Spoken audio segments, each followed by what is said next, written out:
They lied, they falsified evidence. A King 5 investigation brings results for a truck driver wrongly accused of causing a crash with a state trooper. The one thing we learned is that King 5 was dead on with their reporting a year ago. The settlement the agency reached with the driver that has changed his life. A woman is shot and killed in West Seattle. King 5 has been on the scene for the past 6 hours, tracking the latest in the search for a suspect. I'm excited for it to stay open. Really happy and grateful that it's not closing. A new plan is announced. 5 schools could now close in the Seattle Public School District. We're hearing from parents as the district superintendent is slated to get a pay raise. And we are verifying ad claims in the race for Washington's governor. Tonight, a closer look at a comment Dave Reichert made over teachers' pay.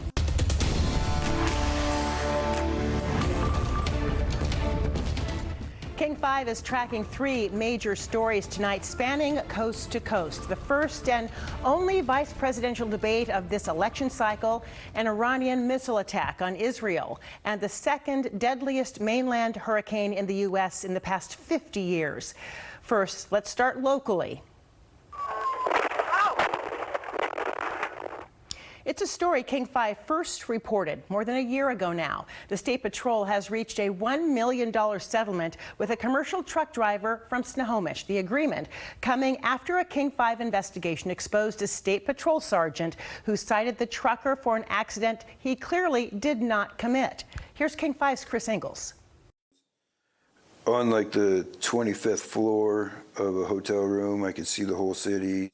They put rooftop gardens everywhere. So you look out the window and it's green. I can't say it enough, but Hong Kong is a beautiful country. Sean Fouch of Snohomish just returned from a dream vacation. His fortunes finally turned after 2 years of uncertainty and penny pinching.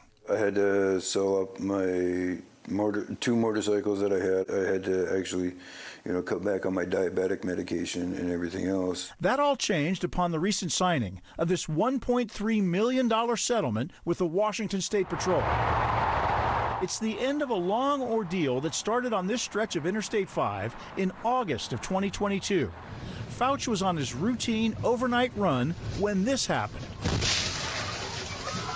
His big rig collided with a State Patrol cruiser, which also had a dash cam rolling. Within hours of the crash, troopers saw video from Fouch's cab that showed the State Patrol vehicle cross several lanes of traffic into the path of his truck. Rookie trooper Firawat Apposite would months later be admonished for his poor attempt to slow down traffic because of a hazard ahead. You okay, buddy? Days after the accident, the State Patrol's own expert crash investigator determined the rookie trooper was at fault. He relayed that in a recorded phone call to Fouch's attorney. I, in fact, went to the lieutenant and instructed them not to write a ticket here because once I heard that was going to happen, I kind of went to bat for your client. Despite the mounting evidence, months after the crash, Fouch was cited with negligent driving, a potential career ender for a professional trucker. Tell them that they pretty much tried to railroad me. They lied, they falsified evidence. Fouch, injured in the crash, was unable to work as the case dragged on for months. Only after the King 5 investigators revealed the discrepancies did the State Patrol investigate and drop the case, admitting an injustice had been done. Well, one thing we learned is that King 5 was dead on with their reporting a year ago. Everything you reported was accurate. We were wrong, and we're sorry. The State Patrol's internal investigation pinned most of the blame on veteran Sergeant T.J. Johnson, who retired instead of facing punishment. And newly released records show Johnson's lieutenant was also issued a reprimand for improper oversight of the case. King 5 News broke the story and made them stop and go, oh, wait, now there's people looking at this. Maybe we should, take a step back. There was one more thing that Fouch demanded as part of his $1 million settlement. The money part of it is not, it's great, but it's not everything. I wanted more of an apology from them than anything else. And he got that. A letter with Chief John Batiste's sincerest apologies for the harm to your reputation and good standing as a professional driver. Sean Fouch has recovered from his injuries. He hasn't decided yet whether he'll climb back behind the wheel of a big rig or try his hand at something else instead. In Seattle, Chris Ingalls, King 5 News. The King 5 investigators have changed state law with its dedication to watchdog journalism. If you have a tip that you'd like our team to consider, just send us an email at investigators@king5.com. One person is dead after a shooting inside a West Seattle home. The call came in just after 1 this afternoon. King 5 Sebastian Robertson joining us live near Junction. What have you learned about this, Sebastian? Hi, Joyce. Not a lot of details coming out about this incident. What we know at this point is that a 57-year-old woman inside one of the houses here in a West Seattle neighborhood is dead, shot, and died on scene. Police have yet to release any information about what led up to the moment before that fatal shooting.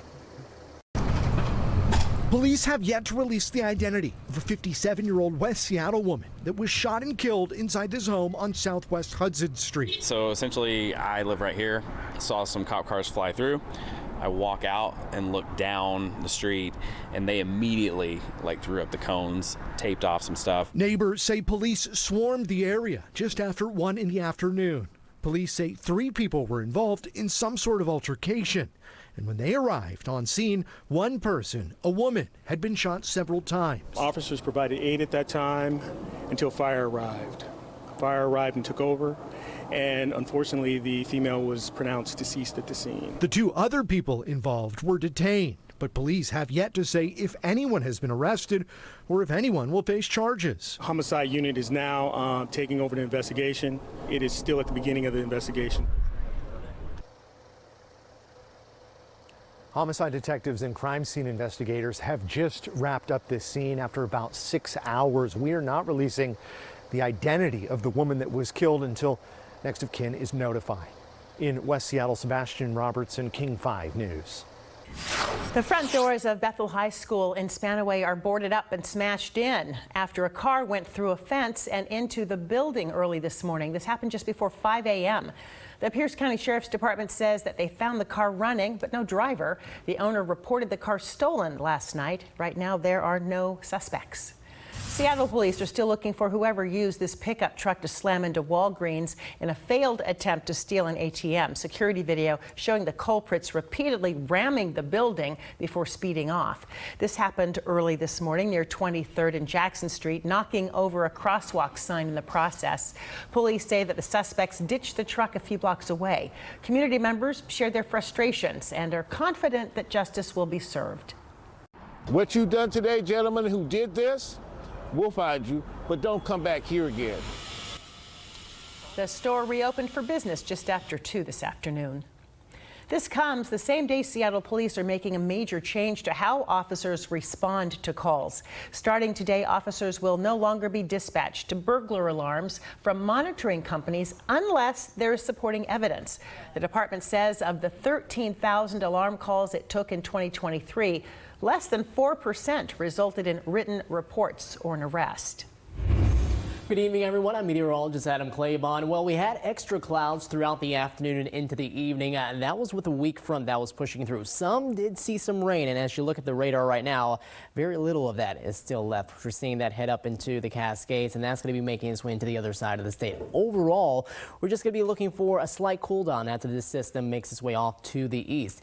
Things pretty quiet, but cloudy here in Everett. Also seeing similar conditions out at the airport right now. Temperatures for you, mid to upper 50s. We're back into the 40s as we go deeper on into the night, and it looks like a cooler afternoon, but more sunshine on the way for your Wednesday. Details coming up. Well, in the latest turn of events at Seattle Public Schools, Superintendent Brent Jones announced tonight a revised plan that would close 5 schools next year. Previously, he said that up to 21 schools would close. No longer on the chopping block, all K through 8 and option schools, including those with deaf, hard of hearing, and dual language offerings. Here's Maddie White with more. But many schools are still on the chopping block for being closed next school year. That includes John Hay Elementary behind me here in Queen Anne. John Hay has served Seattle students for nearly 120 years. That's a long streak to break. But John Hay's not the only school still at risk of closure. Families of nearly 24 other Seattle schools are worried that they're still on the chopping block. They don't want to leave their friends, that our school would be split up between 2 different schools. I think our community would be split up. These are kids that had to struggle through COVID, and now we're talking about kind of breaking up their community again. I think they're sad and angry. Also new tonight, Seattle Public Schools has renewed the contract and also approved a $25,000 pay raise for its superintendent, Brent Jones. This while the district considers closing schools to help them get out of a nearly $100 million budget hole. Parents say they feel the timing was tone deaf. Hear from them tonight at 9. I'm Maddie White, King 5 News.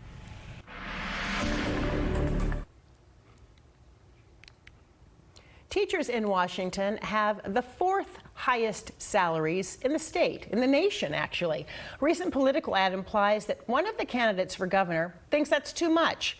An ad from Bob Ferguson claims that Dave Reichert says teachers are overpaid. Our Olympia bureau chief, Drew Mickelson, talked to both candidates about the claim. Let's be clear, Dave Reichert never said those exact words, that teachers in the state are overpaid. But that's what Bob Ferguson says Reichert implied when he was being interviewed by the Seattle Times editorial board earlier this year.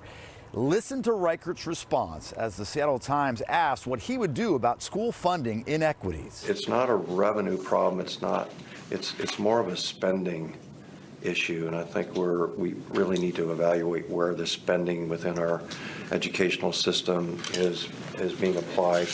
I know that teachers unions may not like to hear this, but we have some of the highest paid teachers. Didn't used to be that way, but we do today, and I think that we need to take a look at, first of all, prioritizing spending. That was in June. This is the ad released by Bob Ferguson this summer. As a teacher, I love making a difference for my students. So when I heard Dave Reichert say that public school teachers are overpaid, I was disgusted. He never said those exact words. We met up with the candidates during a campaign event in Tacoma to ask about the ad's claims. Is that the same as saying teachers are overpaid in this state? Yes. Humans have multiple ways of communicating something. Bob Ferguson says it's clear what Reichert meant when asked about K-12 funding. Why not use that quote from him, the direct quote? Why not pull it and play it? I know sound bites. Yeah. It was a sound bite. We're going to play it as part of our story. We put it on our social media. The teachers unions may not like to hear this, but in July, the Ferguson campaign did post Reichert's original response on X before the campaign released the ad last month, which features the Ferguson campaign's interpretation of Reichert's response, along with teacher reaction. It's clear what those teachers think. Right? They're disgusted. I'm offended by it. My mom was a public school teacher. What he's saying is wrong. He's got to be the only person in the state of Washington who suggests teacher salaries are part of a spending problem in our K-12 education. And those are his words, and he's got to live with it. Did you ever say that? No, absolutely not. Never said it. Dave Reichert says the Ferguson campaign took his comments out of context when paraphrasing them in the ad. I never said I want to reduce teachers' pay. What I want to do is look at our education system and see where we can prioritize that funding for our students. And that every teacher that I've talked to is in agreement with me. Reichert says as governor, he would increase education spending, something that would get teachers raises. And I think as we increase their pay, we get better teachers, more dedicated, more educated, yeah, I think we should be proud of that. King 5 News determined the ad and Reichert's original comments need more context. While Reichert never said, quote, teachers are overpaid, he did suggest the state needs to prioritize spending after bringing up teacher pay. Ultimately, voters will have to make the decision, and if you would like to see that entire interview with the Seattle Times editorial board, we have it posted on our website. In Olympia, Drew Mickelson, King 5 News. And a reminder, October 18th kicks off the 18-day voting period. October 28th is the last day for voter registration online or by mail. You can register in person through Election Day, which is, of course, November 5th. Ahead, more than 200 missiles fired at Israel from Iran tonight. Israel vowing the attack will have consequences. After the break, we're live with retired four-star Army General Barry McCaffrey on the escalation in the Middle East and what it means for the United States.